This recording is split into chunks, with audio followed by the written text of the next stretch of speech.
죄악에서 속량하시리로다. 아멘. 오늘도 하나님의 은혜와 평강이 우리 성도님들에게 넘치시기를 주님의 이름으로 축원합니다. 오늘 시편도 역시 보시면 저자라든가 또 저작 배경에 관해서는 알려진 것이 없습니다. 하지만 이 시편은 150편의 시편에 등장하는 일곱 편의 참회시 중에 하나입니다. 그래서 과거에 이 참회시들은 어떤 역할을 했냐면 참회자들이 교회 속으로 이제 다시 받아들여지는 의식에서 종종 사용되어졌다고 합니다. 또 종교개혁자 루터는 오늘 시편 130편을 이렇게 말했습니다. 구원, 즉 칭의를 위해 필요한 교리의 주된 문제를 다루고 있다. 이렇게 말하면서 성경의 훌륭한 거장이자 교사다. 이렇게 말했고요. 시편 32편과 그리고 51편, 143편과 더불어서 바울적인 시다. 이렇게도 말했습니다. 왜냐하면 이 시편이 갖고 있는 복음적인 성격 때문에 그렇습니다. 그렇다면 이 시편이 왜 복음적이라고 말했을까요? 그것은 인간 스스로 구원에 이를 수 없다라는 그 사실과 그리고 인간의 죄를 사하시고 구원하시는 하나님의 은혜를 다루고 있기 때문에 복음적이다 이렇게 말할 수 있는 것입니다. 주석학자들은요 이 시편을 네 부분으로 나누어서 그 내용을 설명하고 있습니다.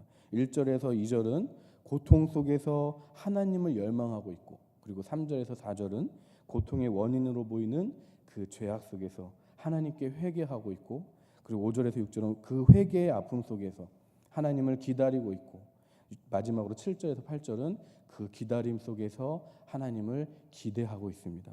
이렇게 내용을 구분해서 보니까 여러분 어떤 신앙적인 단어가 하나 머릿속에 떠오르지 않으십니까? 열망, 회개, 기다림, 기대. 그것은 아마 기도라는 단어이지 않겠습니까?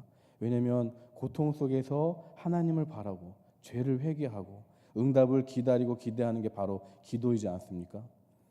오늘 시편 130편 속에서 시인의 기도를 통해서 우리가 배워야 할 신앙의 모습이 무엇인지 함께 은혜를 나누려고 합니다.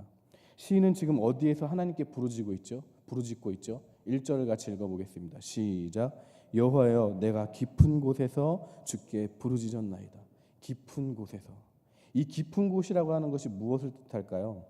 이 말은 이사야서 51장 10절에 바다 깊은 곳, 이 표현과 그리고 에스겔서 27장 34절에 바다 깊은 데서라는 그 말과 동일한 어입니다. 그 단어의 축약형으로 볼 수 있는 것인데 옥스퍼드 주석을 보니까 이렇게도 표현을 했어요. 인생의 시면을 가리키는 표현이다. 인생의 시면. 시면이라고 하는 말이 무슨 말이죠? 깊은 못, 그리고 좀처럼 빠져나오기 힘든 구멍, 이런 뜻이죠. 그러니까 우리의 육신이나 우리의 마음이 아주 극심한 위험에 처해 있거나 재난에 있는 그런 고난의 상태를 인생의 시면이다 이렇게 말할 수 있는 겁니다. 그런데 그런 처지에 지금 시인이 놓여 있다라는 거죠. 근데 여러분 그런 고통과 절망의 자리, 절망과 좌절의 자리를 시인은 지금 어떤 자리로 바꾸고 있는 것이죠? 주께 부르짖었나이다. 기도의 자리로 지금 바꾸고 있는 것입니다. 여호와여, 내가 깊은 곳에서 주께 부르짖었나이다. 여기서 우리가 알 수 있는 것이 뭘까요? 고난의 자리, 고통의 자리는 성도에게 곧 어떤 자리라고요? 기도의 자리라는 거예요. 믿으시면 아멘 하시기 바랍니다.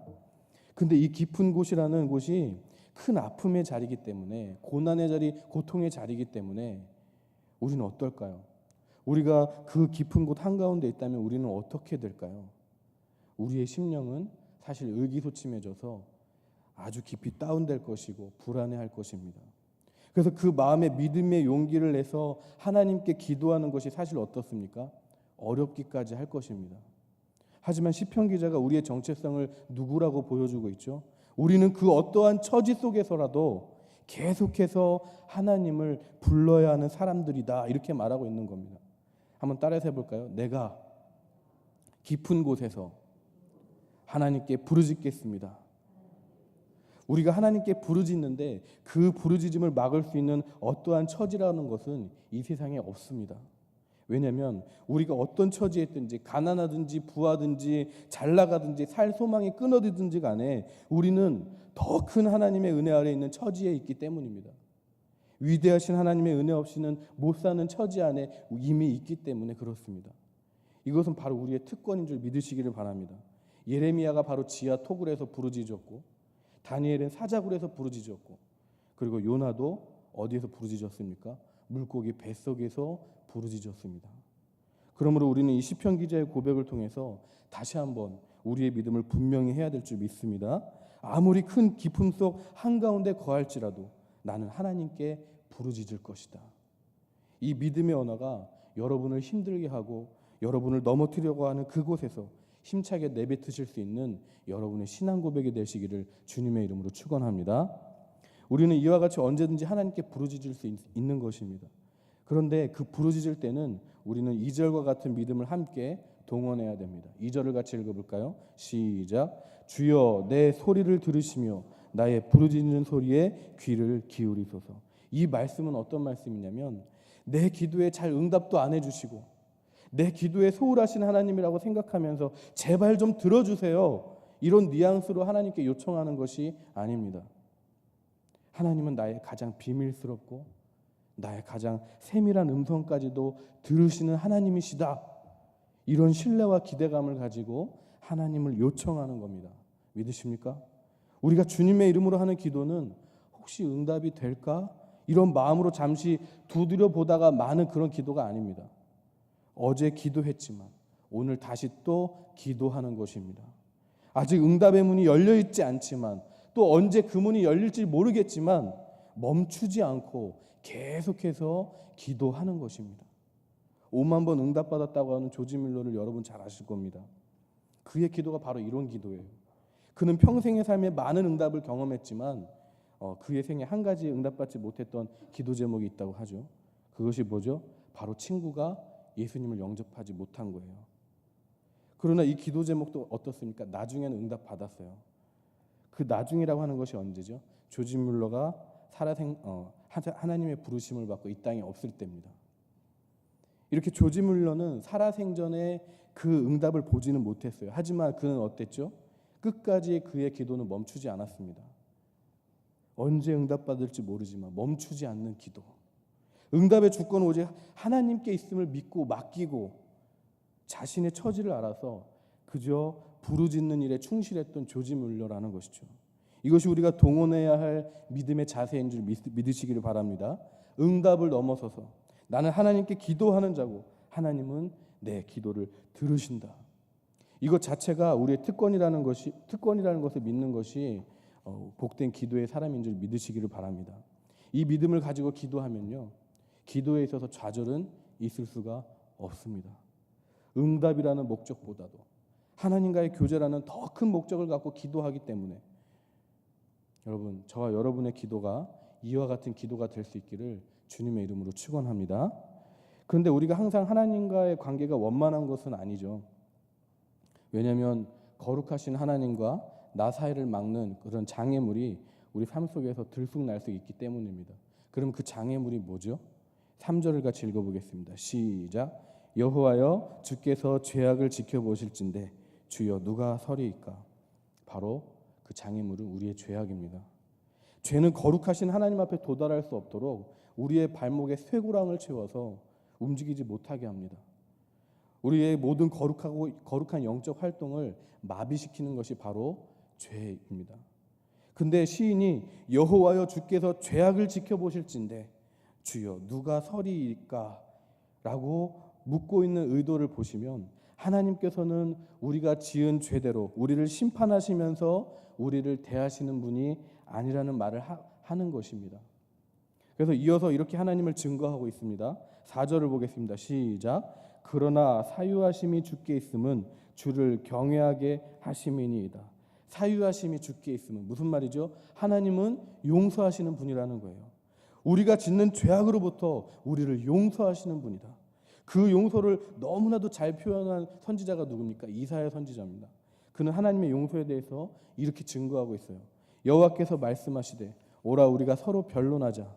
너희의 죄가 주홍 같을지라도 눈과 같이 희어질 것이요 진홍같이 붉을지라도 양털같이 희게 되리라. 여기서 주홍과 진홍이라고 하는 것은 뭐죠? 다 붉은색을 떠올리는 이미지인데 흉악한 죄를 너무나 많이 지어서 그 죄의 흔적이 도저히 사라지지 않을 것이라는 뜻으로 쓰이고 있는 것입니다.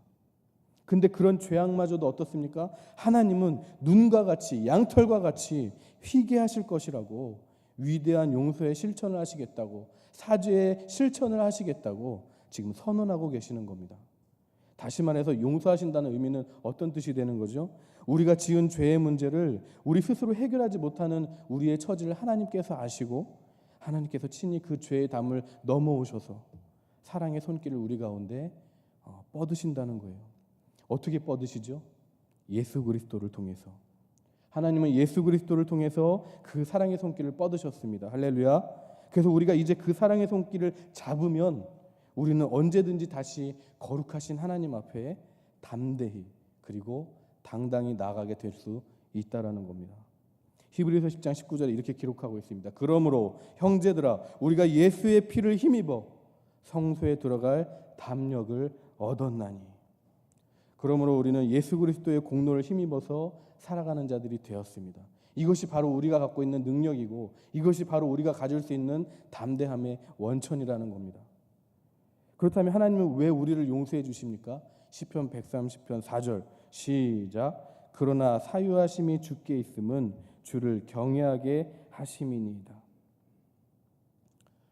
우리가 주를 경외하게 하시려고, 그러니까 우리 인생으로 하여금 하나님의 용서를 통해 하나님의 은혜를 깨닫고 그분을 경외하는 삶을 살게 하시기 위해서입니다.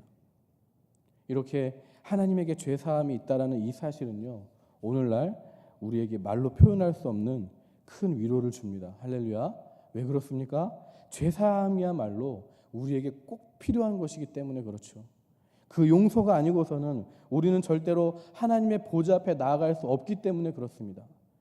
그리고 이 죄사함이 아니고서는 절망의 자리에서 부르짖는 자의 삶을 살 수 없기 때문에 그렇습니다. 그러므로 우리는 죄를 사하시는 하나님의 긍휼하심에 대해서 거룩한 경외심을 가져야 될 줄 믿습니다. 그렇다면 그 경외심을 갖는다는 것은 어떻게 하는 것일까요? 우와 감사하다, 그 정도의 소극적인 깨달음은 아닙니다. 나도 용서받았기 때문에 내가 당신을 용서하겠습니다 라는 그런 적극적인 삶의 형태로 우리들이 마주하는 이웃들에게 드러내야 될 줄 믿습니다. 용서가 궁핍한 시대를 살아가고 있습니다. 그런 시대에 우리는 주님의 용서를 확인하고 확신하고 여러분의 삶이 용서의 사도로 쓰임 받으실 수 있기를 주님의 이름으로 축원합니다. 말씀을 맺겠습니다. 여기까지 우리가 부르짖는 자고 그리고 사죄의 은총을 받은 자라는 우리의 정체성을 정리해 봤습니다. 마지막으로 그 하나님의 사람은 어떻게 살아가야겠습니까? 5절을 읽겠습니다. 시작. 나 곧 내 영혼은 여호와를 기다리며 나는 주의 말씀을 바라는도다. 포스트 모더니즘 시대에 우리를 미혹해하는 여러 진리들에 현혹되지 않고 내가 상상해서 만들어내는 것을 바라지 않고 오직 하나님의 약속의 말씀을 근거로 해서 그것을 붙잡고 살아가야 될 줄 믿습니다. 오늘도 주신 복된 말씀을 의지해서 여러분 기도하시고요.